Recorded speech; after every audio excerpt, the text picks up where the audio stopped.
It's Unfuck the Poor, and the answer is yes, it is probably racist.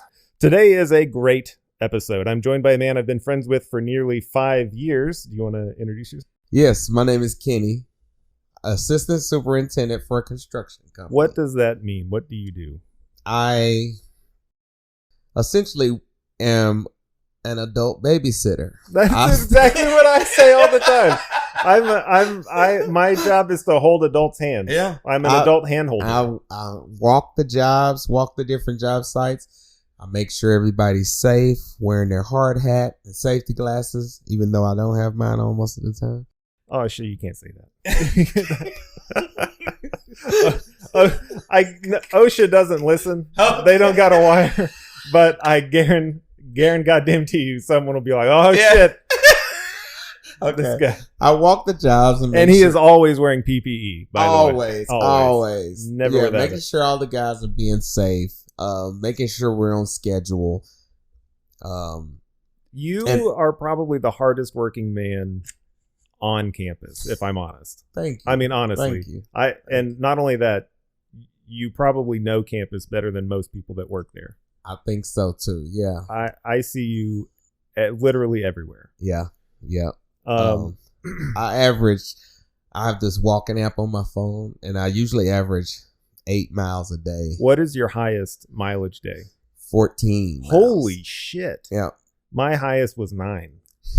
Like I've been there 5 years. 9. Yeah. 9 is tops. 14 miles Shit. in a day. And yeah, for that week, I averaged 11. So yeah, I have some weeks or some days where it's more than others. And that's because as I've been there, we've gotten more jobs and more responsibilities. And so it used to be when I first started, we had 2 jobs going at one time and we just, checked on each other or whatever.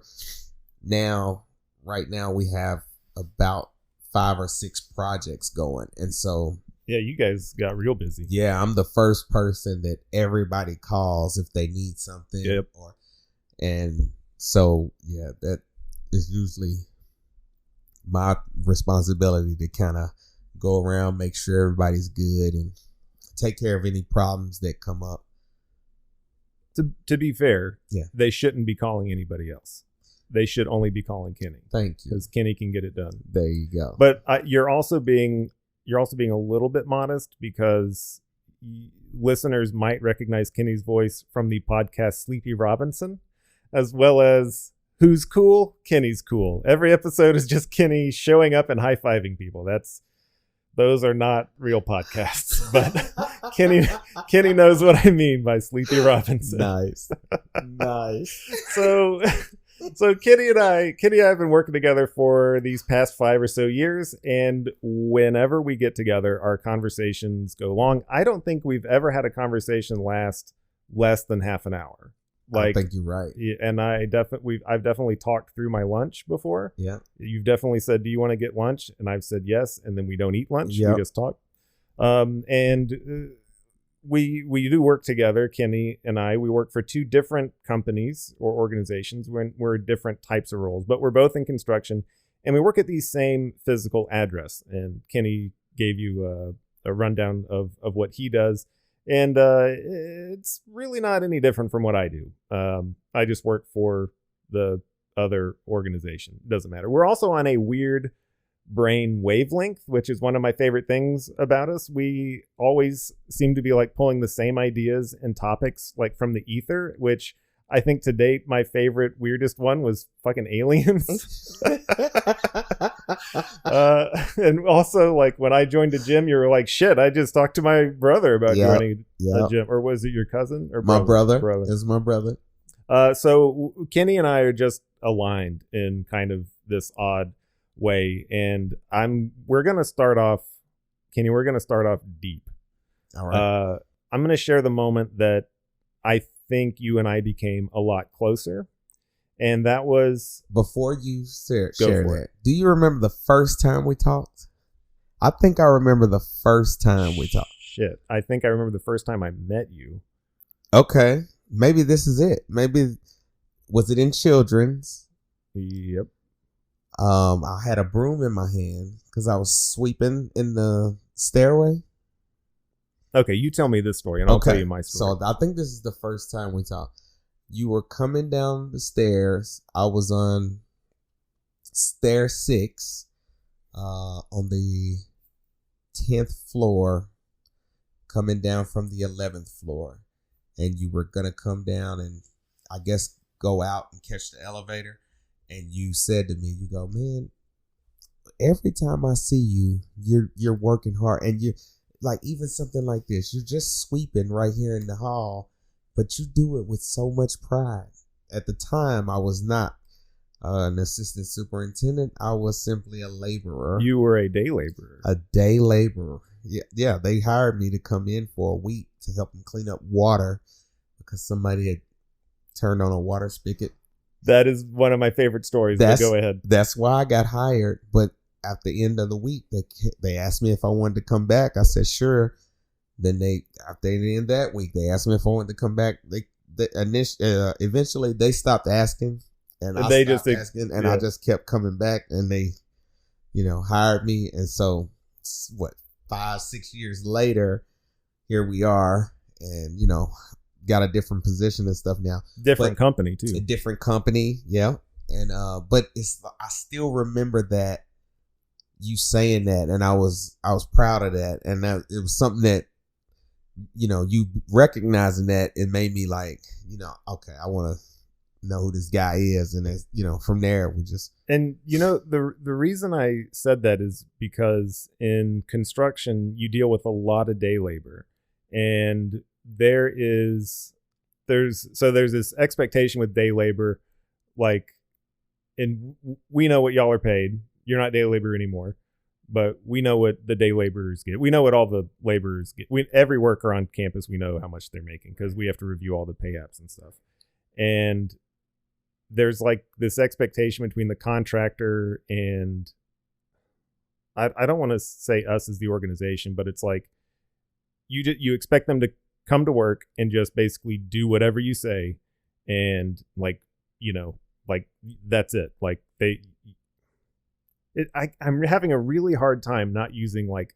But I get it. You don't expect them to do anything that they're not asked to do. You don't expect them to go above and beyond because, hey, I'm just here making $11, $12 an hour, so you're gonna get $11 or $12 an hour worth of effort. And not only that, but you get $11 or $12 an hour worth of effort that you have to explicitly say, do this thing. Yeah. And I think my problem with that is that can literally be anything. Yeah. And there's like no limitation. I'll tell you, this is way, way off script. My first experience with it, with day laborers, we hired 2 guys from like one of the companies, and this is when I worked residential, and that we had been excavating for a big foundation, and there was they had taken all the like heavy equipment off. Mm-hmm. They'd been like hoe ramming, mm-hmm. And so they took that off site, and so we didn't have any equipment, but there was like a rock like in the corner of this foundation, and we rented a jackhammer and hired these 2 day laborers to jackhammer this fucking rock. Yeah. They don't know what the fuck they're doing because it's a fucking jackhammer. Right. And these guys have probably never done this before. And I'm not shitting you when I say they spent 8 hours on this thing and like maybe had a bucket of gravel. The rock one. It was still there. And here's how much of a waste of money and labor and time this was. My boss saw this, walked over, and this is the end of the day, like 4:00, mm-hmm. and he's like, let me see that jackhammer there, guys. And he picks it up and like sets it like in the right spot, and just like boom, right through the whole fucking thing. And I was like, these guys never would have gotten it. But the expectation was, right, like throw these guys at it all day long. I think it was like October or something. It was still like 80 degrees outside. Yeah. All day long. Like they have to walk to a fucking gas station to get lunch. Like that. So the reason I say that is in construction, especially, day labor can be overused and abused. And to see someone show up who like is trying Yeah. is unique. And it, to me, it was just like the contractor that's hired him, they don't appreciate this. Yeah. Like they don't give a shit. Yeah.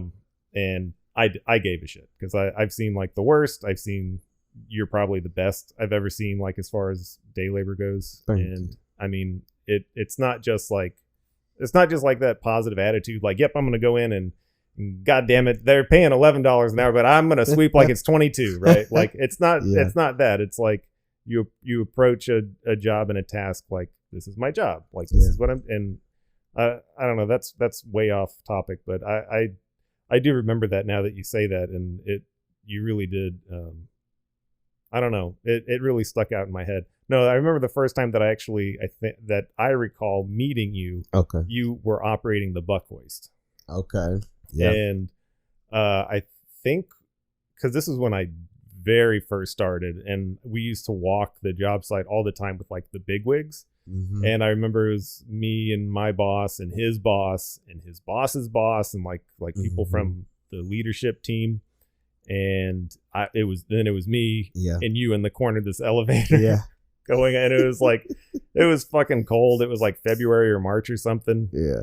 And this thing's fucking rickety, and all these guys in suits and ties. I think the architects were there. It was just a bunch of fucking people. And you said something to the effect of like, are these all the big shots, or these the guys in charge, or are you in charge, or something like that? And I was like, I don't know what the fuck's going on. I was like, I don't know why I'm here. I don't know what my job is. This is so weird. Yeah. So the moment that I think we became a lot closer was when COVID was raging in 2020, and this would have been May or June. And this was when the protests started. They were started from the murder of George Floyd and Breonna Taylor. And Trump was... What are your thoughts on how Trump handled all that? I'll say this. I think looking back, I think Trump did exactly what you would expect Trump to do. If you think about his past, the guys in that park, the Central Park 5. Oh yeah. He put out that paid advertisement that said, bring back the death penalty or hang them or something like that. And then even when they were exonerated, he like fucking doubled down on it. He said exactly right. He's just like, no, still, no, they, so Trump, I think he's, So he did a great job handling it. It was, well, no, that's not what I'm saying. Not exactly. No. For Trump did what Trump does. Yep. Which was, so at the time, I was teaching a construction safety class, and this was when we had paired it. We had like 10 chairs in there, and you were in to renew your badge. And when everybody left, it was me and you. And I don't know why, but I just asked you how you were doing. And I don't want to speak for you, but it seemed like that struck something, and maybe it was the brain wavelength, but we talked, and you have a teenage son and I have a daughter, and you told me about the talk that you, a black father, had to give your son about dealing with police.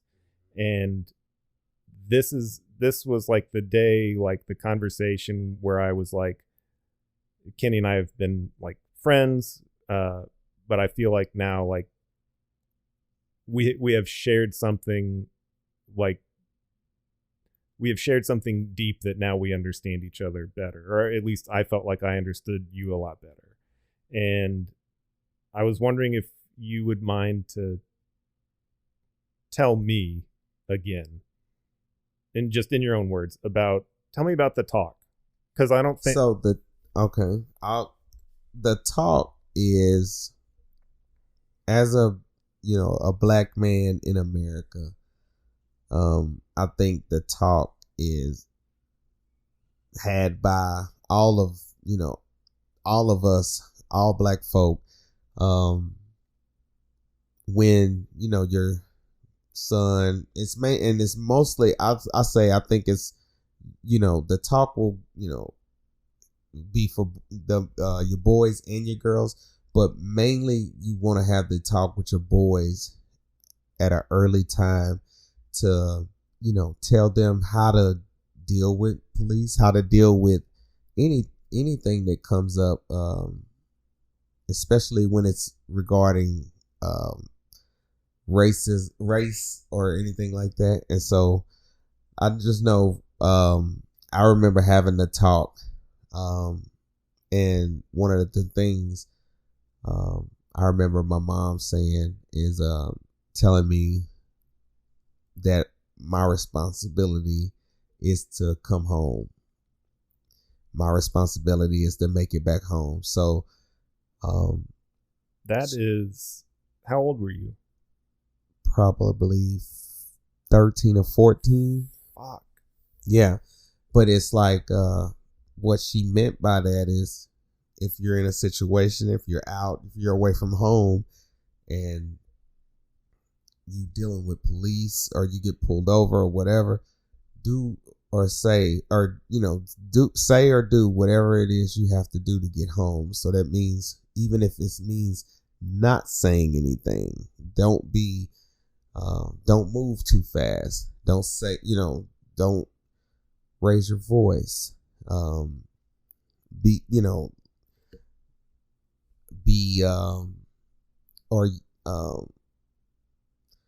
polite. It's just basically all of the things that you wouldn't think that you had to say, but it's it sounds like it's calling for you to be like super conscious of everything that you do and say. That's exactly it. In a way that probably most, if not all of us as humans, would be really uncomfortable doing. Yeah, having to think about it. And that's just it. This is the issue and the problem. It's not a problem that your parents have to talk with you, but it puts so many things in your head that, say you do get pulled over, now you're nervous. You're nervous out of your mind because of all the things you've seen on TV and all the things you've heard in your house. And that stuff's running through your mind. And so now you may be shaking a little bit. Then what's the cop going to do? Why are you nervous? Yeah. Oh, man, why don't you get out the car? You know what I mean? It's like, it's almost like. What would you say? And this is, what do you think the likelihood, if a cop asks you to get out of your car, what is the likelihood that you're getting back in your car? 10%. Fuck, dude. Yeah, for sure. Like, and I'm not, to me, that's not even speaking in hyperbole. I'm not beefing up the numbers, because what the reason why I say that is, if you're asked to get out of the car, it's because they already know or already figured that they have a reason to take you in. Now, I will say this: a lot of times it's slight how, and it's really subtle how some of these things come or happen. It's, oh man, I smell weed in the car, or something where you can't dispute it. Like, how can you dispute what he thinks his nose is smelling? And it just escalates because it's something like, that comment, I smell weed in the car, and that's all it takes sometimes for you to say the wrong thing or react in a way, and now you're getting pulled out of the car. If you get pulled out of the car, more likely than not, you're not going back in. Mm-mm. So when you told me about the talk, that, just being a father, that hit me really hard. Yeah. And I think you and I are kind of similar in being dads. Like, I think we're kind of old fashioned, or maybe have like this corny view of fatherhood as being like the dad who imparts life advice. Because you definitely told me the other day that you gave your 5-year-old son life advice, and I loved it so much. But it resonated with me how much I could tell when you told me that it hurt that you had to pass that kind of like legacy wisdom down to another generation. It did. That really sucks. And I don't have I mean, that's all I have to say is that really sucks. And I really felt for you. It does, but the thing is, it has to be done, because if I don't have that conversation, then I'm irresponsible. You know what I mean? Right. So, yeah, it's just like anything else, I guess. It's you much rather have the conversation, and it's a lot. I know it's a lot to have on your shoulders and to weigh. It weighs a lot, but you build them up so that they can, handle the pressure. Yeah. Take on that responsibility coming home. Mm-hmm. So this episode, you and I have had a lot of conversations about a lot of topics, and I feel like we do talk about race a lot, or at least that I feel like I bring it up a lot. And this is where we're going to start. I know we just started hard, but I'm white, and I think about race a lot. I am a straight white guy in the South, and I work in construction. I think about race a lot. And the first thing that, like, this is, again, construction, South, white guy. Mm-hmm. There is so much fucking racism. Like, Mm-hmm. it is deeply ingrained. Mm-hmm. So I'm going to let you in on a secret. Anytime a straight white guy says they are colorblind and they don't think about race, that is a cover for the fucking hurricane of thoughts in their head Mm-hmm. about race that are going on 24/7. That Mm-hmm. is literally, like, that is the first thing they think of. And the idea of being colorblind is bullshit. Like, trust me, I know it. I know you know it. Yeah. It's just, I don't know. I feel like maybe I feel like everybody knows it, right? They have to. There's no way, because that's the thing about America, is it's always in your face. Yeah. In some shape or form, it's always in your face. I think I told you this story, but when I was in college, I was able to have a different group of friends, right? I had my friends that I grew up with, mostly black, but then I had some friends that I met in college, white guys, and both cool. I can be around whichever group. But I had a friend, one of my white friends, tell me one day, we were kind of drinking and stuff, and he says, "Man, he says, you're cool as hell, man. You cool as hell." I was like, "Thanks, man. You ain't so bad yourself." Then he says, you one of the good ones." And I was like, you told me this story before. One of the good. What does that mean? Fucking cringe ass story. One of the good ones. What does that mean? He says, you like a black guy, but you ain't a nigga. And I was shit. It fucked me up for a minute, Joseph. I go, how long had you been friends when he told you that? Maybe 2 or 3 years. Fucking shit. Yeah.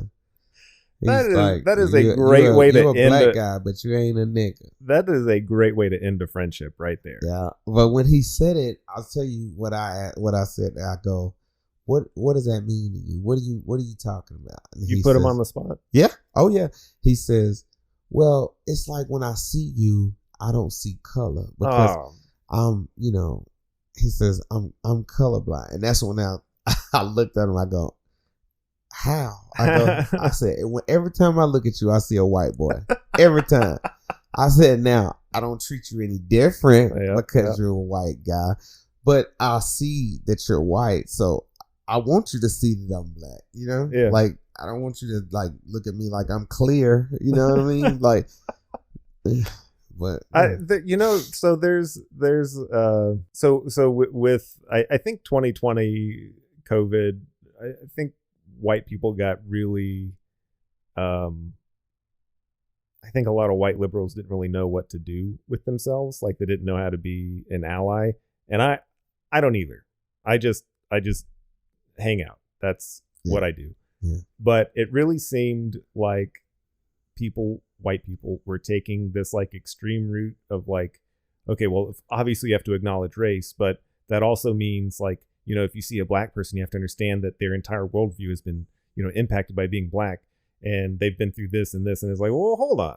There are well-to-do black people who have not like been through like what a typical white person would think the black experience is. I don't try to look at it in that way, like, oh, you got to understand where they like all the shit they've been through, because like maybe you've been through good stuff, but I do want to acknowledge that like you have a different perspective than me. Like, I don't know, that's kind of how I've always viewed it. And so when like it comes up like every few years, like when we have these big racial conversations, like in the ether in America, it's like everybody's figuring it out all over again for the first time.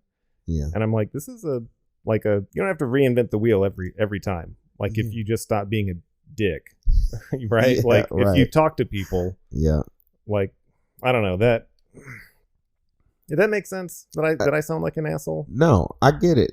But I think you're right on your last point.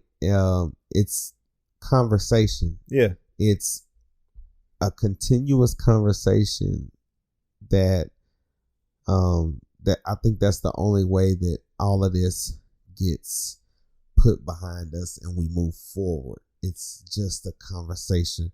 But for what so many people, they're either protecting their interest or they're upholding tradition. I don't know what it is. I'm not that group, so I don't know exactly what it is. Or it could be fear, like fear of losing their place. Whatever it is. I'm going to tell you something that I don't advertise a lot, because this actually, this is like one of these things that like really fucking hurts to like tell people. So growing up, I grew up in the South, Tennessee, my whole life. I did not have black friends growing up. My family, we knew very few black people. And I was raised, a couple of interesting things here. I was raised by my grandfather, who was very old. And he grew up in downtown Murfreesboro. And as an old, I wish I had a recording. I do have a recording somewhere, because I feel like you need to listen to how my grandfather sounded, because he sounds like an old black man, like an old Southern black man. Really? When he talked, yes. And it's not like, oh, that's how he talked. It wasn't an affect or anything. Like he didn't adopt, like he learned to talk that way.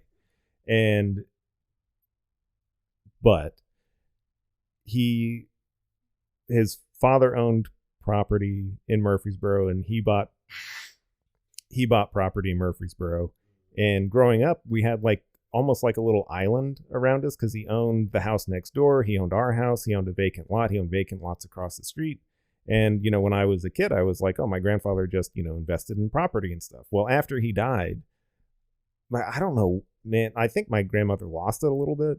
But like a few months after he died, we were talking about like, what are you going to do with the land? And she was like, well, I think I'll sell this. And then like out of fucking nowhere, she just goes, well, he bought all that property so he wouldn't have black neighbors. And I was like, what? Like, this is the man who raised me. Yeah. Who like never said anything negative about black people. Like, I didn't grow up around that with him. But for her to say that, like, that, it really fucking sucked. Like, wow. I admired him so much. Like, he was the man that raised me, and this was not a side of him I'd ever seen. And when she said that, I was like, I've got to be fucking, like, my entire childhood growing up in this house, in this neighborhood, in this area, all from that. And I don't have any words for it other than fuck that guy, man. Well, but I'm gonna tell you, I'm gonna give your granddad some grace, and I'll tell you why. Think about your granddad. You said he was really old. and where he grew up, it's almost, expected that he would have some of those thoughts and some of those feelings. He in his time, that's just how it was. An average Southern white guy. Now, I'll tell you this, and this is the saving grace that I give him. Growing up, he was actually like one of the better influences on me as far as interacting with black people, because one of those vacant lots that he had, it was across the street from our house, and he had this arrangement with the man that his name was, we just called him Mr. Robert, and he was an older black man. And Mr. Robert every spring would have a friend drive his tractor downtown to one of these lots, and he would till the whole thing, and it was like 3 or 4 like residential plots, and then he would plant a massive garden. Okay. And through the summer, my grandfather, like when I was born, my grandfather would have been 75. So like growing up, he was old. Like he died at 98. Like wow. I was in my 20s when he died. Wow. And growing up, every summer, dude, when like the corn was tall and he had like all these rows of beans and shit, there was a maple tree in our side yard that Mr. Robert would park his truck under in the shade. Mm-hmm. And Mr. Robert and my grandfather would sit out there and they would just talk. And they would, because they were both pretty old. Mr. Robert was old, but he like every fucking spring got out all summer long, worked in that garden. And then he would take his shit to the farmer's market on the weekends. Yeah. But that was like, I grew up watching him do that. Like old black dude, old white dude sitting on like the side of the road staring at corn. I was just like talking. Just hanging out. And that was, so his intention that he never expressed to me fucking sucked. But the example that he gave me was pretty chill. Okay. And that's the grace that I give him, because I did not grow up hearing like any kind of like negative language like from him. Like I don't know if I don't know how to describe it. I don't know if he just didn't want to like, I think maybe he was just old and he'd like chilled the fuck out. I don't know though. And like maybe his bank accounts were doing all right and he was like, everything's fine. Yeah.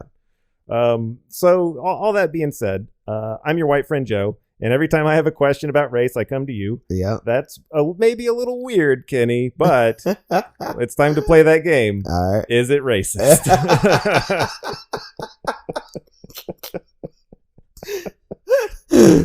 Let's hear it. No, that's the question. I'm your white guy that always comes to you with questions about race. Is that racist? No, that's not racist. I actually think that's one of the qualities that I like in you. You know, you don't assume anything, and it's not like I can answer for all black people, because I cannot. But I'll just tell you my perspective on things. And that is why I go to you, because I like your perspective. Yeah. And it's not because it agrees with mine. Like, and we may have talked about this. I think some things we've talked about I don't necessarily agree with. Mm-hmm. We've never like argued about anything, but I love hearing like your take on it. Mm-hmm. And I love hearing like why you think the way you do and what has influenced like how you see the world. And yours is a perspective that I like respect and admire. And it's like you're just a dude that I love hanging out with. Thank you. And likewise. And because we share the wavelength, I'm like, Kenny's the person to ask. So I think of you a lot when I have questions. I appreciate it. That question did not go at all like I thought it would go. Well, I do. I enjoy our conversations. Every time we talk, like you say, we could just be thinking, hey, I just got a few minutes. Well, I'll talk to Joseph for a few minutes. And then next thing I know, I've not been on, site for 45 minutes. I done 15 minutes outside of my lunch, How am I going to explain this? Yeah, to my yeah. boss? I'm running back. So yeah, usually when we talk, when we're done talking, I'm usually running back to wherever I was at.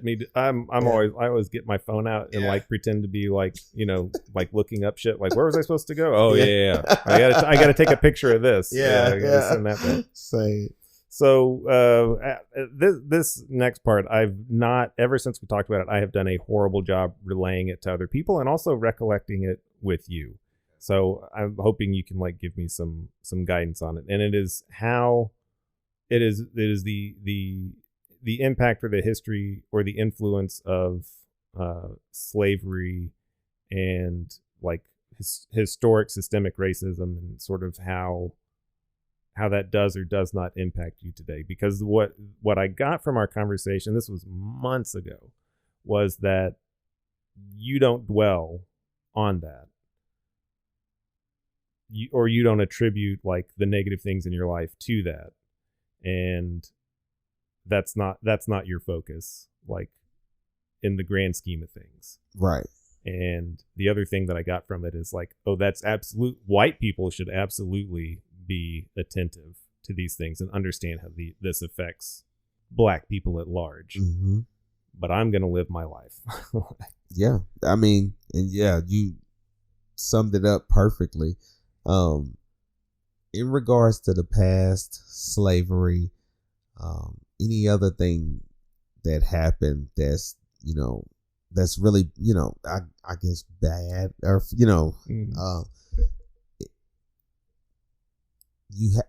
one has to recognize, or recognize the past or things that happen, just for the sheer fact of not repeating history. But I think that dwelling on it or making it, letting it have a stronghold on all your thoughts, you're really just doing yourself a disservice, because you're not doing it, just doing everything you can to move forward. When it comes to slavery, I think that even now, like, or not even slavery, when it comes to racism, I think even now, there's ways that people, and I guess I'll say it, there's ways that white people have like racist tendencies, but sometimes I don't think it's intentional. There is shit that I was like raised hearing and like seeing and doing, I will admit, that I had no idea was racist, and like just like blew me away. Like, I did not realize people didn't like that. That is not a good way to ask that question. But I'm also very like socially awkward, so that could just be that I'm not in tune with other people in general. But no, you are raised in this world where like everything is so normal, and like you, especially when you don't have constant interaction with people outside of your own like sphere, right? Yep. And especially when there is this concept of like the other, and in the South it very much is that, right? Like, yeah, for sure. Yeah. And I don't know, it's almost like but I don't have any of this in my notes, and now I'm just gonna talk. It's really fucking weird, because like it almost feels like growing up like in like a white household, like when the topic of race comes up, it's like, what does this family think about race? Like, how does this family interpret like black people outside of this family? Like, what does this family believe in about black people? And because it's every individual's like, oh, I had this experience once, this is how black people are, and someone else is like, oh well, I would in 1967 I was at the fucking Circle K or whatever, and this happened, so all black people do this, and you're like, oh well, if you're ever in an alley in October on this street, right, like, yeah, you say this word and they'll all come out of the bushes, like, don't fucking do it, right? Like, yeah. It's almost like, it is almost like, race, any race other than whiteness is almost like this myth to be believed, right? Like you wouldn't believe how other people live or how other people are. White people are like, white people wouldn't do that. But if they did do it, it's because they're white trash. Right? Wow. Like okay. we're good white people, there are bad white people, and then there's everybody else. And we've never talked about that. Wow, no. But that's I get what you're saying, and I could see that. That is fucked up. Yeah. I don't have anything to add. Do you have anything to add to that? No, because I mean, no, that's so fresh that, like, me seeing it though or hearing that, like I could definitely, I get that. It's like the trailer park white, like I guess the stereotypical white trash, like those are trailer park people. We wouldn't do that. Now, half my family did live in trailer parks. Okay, that was my father's side of the family, and my mother's side of the family definitely had strong opinions about trailer parks. Right, we were very, all right, so. All right, so I want to go back to this the talk that you had with your son, okay, because it is haunting, and I don't think that I've told you this, but in the 3 years or so since we had that conversation, I don't think I've gone like more than 2 or 3 days without thinking about it. And I love that you share with me, like, as a father, like, your sons. Like, I love that you share with me what they're doing, like how they're doing in school. I loved that picture that you sent me of their first day of school. Like, oh my God, your little boy, just so happy to go to school. Yeah. And that's just one of those thoughts that, I mean, seriously, is like on repeat in my head. And I'm like always thinking about you and your sons. And I think I've told you that my brother is a cop. Yeah. So when you're related to a cop, there is like this fear that you're going to get a phone call or the cop's going to show up at your door and say, your loved one has been killed in the line of duty or whatever. Like, that's your fear. And when we had this conversation, that fear shifted. Like, it changed. Like, yes, it's a dangerous job for my brother. Like, I acknowledge that, but he's been a cop for, I don't know, like 15 years or something now. Like, we get it. It's dangerous. Yeah. But the way that it shifted was now, like, my biggest fear there is another family going to get a phone call or have someone show up at their house, or are they going to have to go to like a morgue and identify the body of a loved one who was killed by my brother for making the wrong decision. And that is like, and here, this is where it all came from. The only thing preventing that from happening is a family member giving a young person the talk, and also the way that my brother was raised and the person he became as a man and then as a cop. And in general, I would say like 90%, right? All cops are bastards. And I know everybody who's related to it. You think it's that high? Oh, fuck, dude. Oh, yes. Yeah. I've met like 2 cops that I like, and one is my brother. Like, they are few and far between. And the fucked up thing is that when you're related to a cop and they tell you stories about their other cop friends and like the people in charge, it's not a pretty picture. Okay. A lot of them just fucking suck. And there's this like really weird, there's also this really weird, like almost like groupies for cops, like women and it's like a certain type, and they will break apart families. And I mean, I'm not kidding, man. Like it's a whole mess. Okay. And, but everybody that's related to a cop will be like, well, my brother, my dad, or whatever, he's one of the good ones. And the fact is, you don't actually know that, like, for a fact.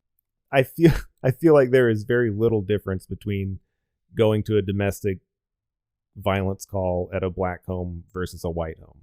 Like, you're going to have agitated people. You're not going to want the fucking cops there. Some other illegal shit is probably going on there because let's be realistic. Everybody has drugs. Yeah. Like, you don't want the cops to come inside. You don't want to leave. You don't want to be arrested. You probably don't want your loved one arrested. Like, someone's probably drunk. Like, nobody's on their best behavior. And I feel like it just, I feel like what's really happening is like whatever their internal bias is, it's just being confirmed when they go to these calls. And like I feel like for a cop, a white cop who's like gone through his own shit with like his family, like a divorce or like, you know, whatever, like arguments with his wife, whatever, you're going to be more forgiving to like the drunk white dude whose like wife has been cheating on him and he's like, oh, this guy is clearly having a hard day. But if you like show up to a, you know, black family's house, same situation, it's like, well, you got to control your fucking temper, buddy. Right? Yep. And that's that subtle racism I was talking about earlier, or the non-intentional racism. It's like where even, you know, at work, you know, I used to, I worked for this company some years ago, and I worked at a warehouse, and there's about 20 people in my department on my shift, and I had a supervisor and older white guy. I used to tell everybody, one of the things that I used to say is, you know, every hour Stan does I called it a spot check. And, you know, everybody would laugh and stuff. But then this one guy, what are you talking about when you say spot check? I said, he looks up from his desk, looks around and makes sure all the spots are where they're supposed to be. You know, I was like, because, you know, it was just comical because after a while, everybody would notice it. You know, he just kind of stand up at his desk, look around, but he was looking, it's almost like looking for the spots. You know what I mean? Like, and it's something where I guess, you know, so many older black people or older white guys have heard, oh man, they're lazy or they this or that. It's like, you know, you just, you have to work harder just to get the same recognition as somebody else, you know? And, but I with some guys or some people, I don't think it's intentional.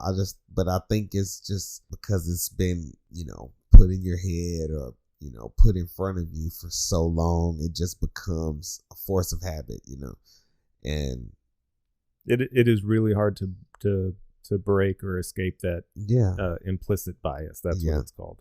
Okay, good deal. Implicit bias. Yeah, there's implicit bias and explicit bias. Okay. Implicit is like just how you feel, like neutrally, like without like any sort of external, like no extra information, nothing, like just how you judge people like day to day, like no further information needed. Okay. And then explicit bias is like this person did these things, like, you know, extra shit on top of the burger. I do want to talk about Donald Trump again, though. All right. Because I don't know if you knew this. According to Trump's spokesperson, Stephen Chung, quote, Trump doesn't have a racist bone in his body, and anyone who says otherwise is a racist and a bigot themselves. Trump garnered record-breaking votes from ethnic minority voters in 2020, and it will be even bigger in 2024, end quote. So first, like all things Donald Trump, none of that is true. He did not break any records in ethnicity voting, ethnic minority voting, like not by a long shot. And I have some numbers for you. Okay. I want to run these numbers by you. All right. Trump got 8% of the black vote in 2016 and 12% in 2020. That is a 50% increase, which is mind-blowing considering everything that happened in 2020, but that's still not a record. Nixon got 15% of the black vote in 68, 13% in 72. Gerald Ford got 17% in 76. Reagan got 14% in 1980, and Bob Dole got 12% in 1996. So Trump is not even doing. Yeah, he's not even doing better than the worst Republicans. Like, just he's and also with that's just for Black Americans, right? For Latino and Asian Americans, also not true. Trump got 29% of the Latino vote in 2016, 31% in 2020. Okay. Reagan got 37% in 80, 34 in 84, and George W. Got 35% in 2000, 44 in 04. Okay. Now here's my favorite part of all these numbers, and I'm sorry to throw all these numbers at you, but we really have to drive home the point that when Trump says he won by he's full of fucking shit, because he always is. My favorite number: Trump's performance with Asians. This is Trump's performance with Asians is the third worst ever performance by a Republican candidate. Wow. Not the best. Third worst. Okay. Trump's numbers were 32% in 2020, 29 in 2016, and those are high. But Bush Sr. won out entirely with Asian voters in 1992 with 55% of the vote. Oh, wow. That is nuts. So anyway, Trump's numbers, those are the numbers of a loser, and I like winners. So knowing that Trump isn't wildly popular with minorities, I wonder what makes Trump such a fucking loser. And that's a hypothetical question, or a rhetorical, but you can answer. What makes Trump such a fucking loser?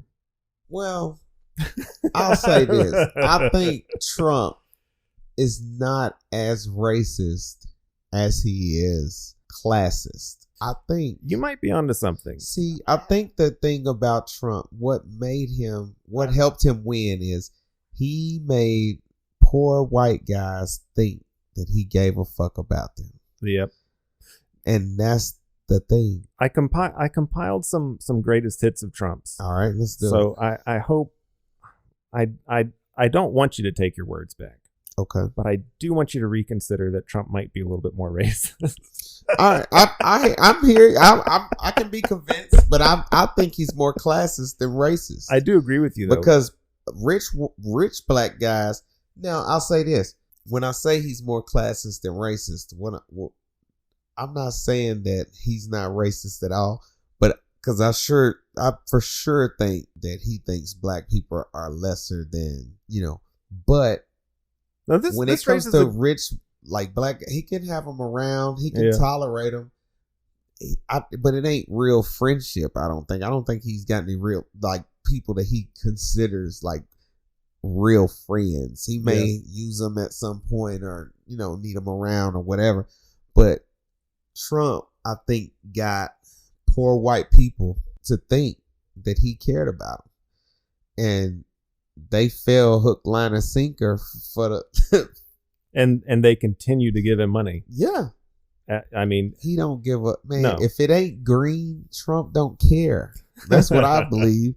That's what I believe. Have you followed much what's going on with him with the indictments and stuff? No. Okay, perfect. We're gonna go to Fulton County, Georgia. Fulton County, Georgia, District Attorney Fani Willis. She's the Attorney General who brought charges against Trump for attempting to overturn the 2020 election. This is from when he called Georgia Secretary of State Brad Raffensperger, asking him to find the votes. Right. Mm-hmm. Willis. This is important. Not only did she bring charges against Trump, she also brought RICO charges, which is racketeering, organized crimes. RICO charges, weapons, and drug charges against the rapper Young Thug. I don't know if you heard this. Mm-hmm. Okay. So Young Thug has been denied bail 4 times. He's still in jail. I don't know enough about this to have like an opinion or say anything on it, except to say that Willis has not showed like an ounce of slack, right, in handling Young Thug. She is not treating him any different because he's black and she's black. In response to Willis's case against Trump, Trump's not happy about the being indicted. He's not happy about it. So he's gone on several rants against Willis, and these are just some of the things that he has said. He's called her a rabid partisan. He's run an ad suggesting that Willis and Young Thug had some kind of intimate or personal relationship. Trump then sent out an email to all of the poor white people that subscribe to his email list or whatever. That was basically just another rant against Willis. He called Willis's family, quote, steeped in hate because Willis's father was a member of the Black Panthers and because Fani's name is Swahili and she's proud of it. Steeped in hate because Black Panthers and she has a Swahili name. In other words, Trump had a totally perfect and totally hinged, totally hinged and sane response to being indicted. Okay. He is also called Trump has also called Manhattan District Attorney Alvin Bragg a, quote, Soros-backed animal, which is anti-Semitic and racist, as well as a degenerate psychopath who hates the USA. Trump also called New York Attorney General Letitia James, quote, racist AG Letitia, quote, peekaboo James, end quote, end quote. Did you hear? You didn't hear about the peekaboo thing? Good all right. grief. In response to the nickname peekaboo, Trump spokesperson Stephen Chung said, quote, anyone who thinks peekaboo is a racist phrase is obviously sick in the head, end quote, and they shouldn't be taken seriously as people. Now, Trump also likes to call Mitch McConnell's wife, Elaine Chao. His nickname for her is Coco Chow, or alternately just calling her Mitch's China-loving wife. Jesus. Yeah. And then also you remember the birther thing with Obama, and then Obama actually released his birth certificate because Trump was just like hounding him about not being a real American and not a legitimate president. And this goes like into his whole shtick on brown people in general, let's relive the horrible years of the Trump presidency. You remember he called African countries shithole countries. Mm-hmm. He told Rashida Tlaib, Ilhan Omar, AOC, and Alana Presley, all American-born U.S. representatives and brown women, to go back to their original countries. He threw paper towels. Oh, Jesus Christ. Yeah. He did that. And then he also... the fact that they got that on fucking video, yeah. Oh, like God. it would be one thing if it was like just a story in Hearsay. the paper or on like, right. Yeah. But like there are fucking cameras. Right. Like, and all right. And then he did tell the Proud Boys to stand back and stand by, which, okay. All right. So this is, I feel like Trump defenders say this is like him being just like not politically correct, or he's like, I feel like his like old white people supporters and the poor white people supporters, I feel like they're just like, oh, he's old school and that's just he talks how we talk, and that's fine. And then they go the extra mile and say, well, no, if you think Trump is racist, you're actually the racist for thinking this stuff is racist. That's like their favorite comeback. Mm-hmm. And this is the last one. And I do not like this one. I don't know if you've heard this. So since he's been all about the election interference and all this, he is like doubled and tripled down on like the election was stolen, right? He has been accusing all the people who's been rigging the election, mostly brown people. He has started calling them riggers. Have you heard this? I have not. Okay. I mean, he does not have a great track record here. And yes, I do agree that he is classist. All this sounds really bad, but is it racist? Because I'll just from outside looking in, fuck yes, that is like all that shit is racist as fuck to me.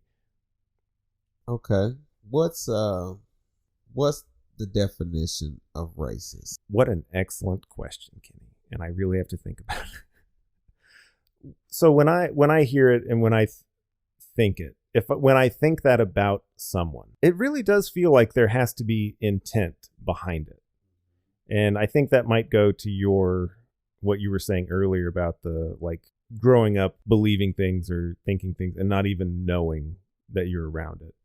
I really, to me, the first thing that comes into my head is intent, and it was obviously negative intent with connotations of race. Pick them out specifically because of their race, and to do so in a demeaning way. And that's like just broad, basic definition. Like if you target someone or a group of people specifically because of the color of their skin, and you target them in a negative way, that to me, that is scratching the surface of racism. And that can take on all sorts of shapes, but right. And so when I hear there's too much stuff in there that really feels intentional. Like the nickname Riggers. Right. That no one in their right mind, no one with like an innocent bone in their body would think that is a good nickname to have for these predominantly black counties or like the individuals involved. No one would think that's a good idea. Like it triggers that like emotional response, almost like that fucking "Let's Go Brandon," right? You're saying something without saying something. Mm-hmm. And then the other thing that really got me was that fucking Peekaboo James. And what really gets me about that one is that one really feels like he wrote the word, but fucking like autocorrect changed it to Peekaboo, and he was like, "Oh, yeah, that's probably better." Wow. Would that be crazy if they had? Was that on Twitter? If Twitter had a he said it several, but yeah, I think Truth Social, is that what okay, he's on now? okay, his version of Twitter. Yeah, it'd be funny if new Twitter. If there was a he tweeted it a feature in the app she truthed it out that showed what you really typed, and then it showed it auto corrected what he meant was. Oh god. Oh my god, I guarantee you, like, the fucking NSA just has like every text you've never sent, like it just everything you've ever typed. So whoever the NSA handler is for Trump, if you could just turn over that, if you're so I think all of those things that you named are definitely racist, and I think Trump is smart in some ways because he says things that are meant a certain way. Yep. But he always leaves himself a little room to be like, "Oh no, that's your mind in the gutter. I was saying this." He always leaves room for interpretation. That's the whole dog whistle thing. It's like plausible deniability. Yep. And he's really good at that. It's almost like for some reason Peekaboo bothers me more than Rigger. Like, because Rigger's just obvious. Yeah. But Peekaboo, it's almost like he's goading people like, "Oh, what did you think I meant to say? Right. What do you think I'm saying?" And it's just the same as the stand back and stand by. He knew what he was saying. You could see the wheels fucking turning. Like, how do I not lose? How do I keep this unhinged group of fucking serial reciting? But I think that right there is kind of the genius of Trump, if you will. Is he's really good at masking or just having an out. You know, he's the ultimate gambler. Trump always leaves himself an out. He always leaves himself, you know. He's got an escape hatch. Yeah, there you go. There you go. I'm so glad he's fucking gone. But This was part 1 of my interview with my good friend Kenny, where we're asking, okay, but is it racist? Part 2 will be out next week, and more new and exciting episodes out the weeks after. You can find the original Unfuck the Poor at uftpultra.com. That's UFTP as in Unfuck the Poor, ultra.com. You can also buy Unfuck the Poor on Amazon.com.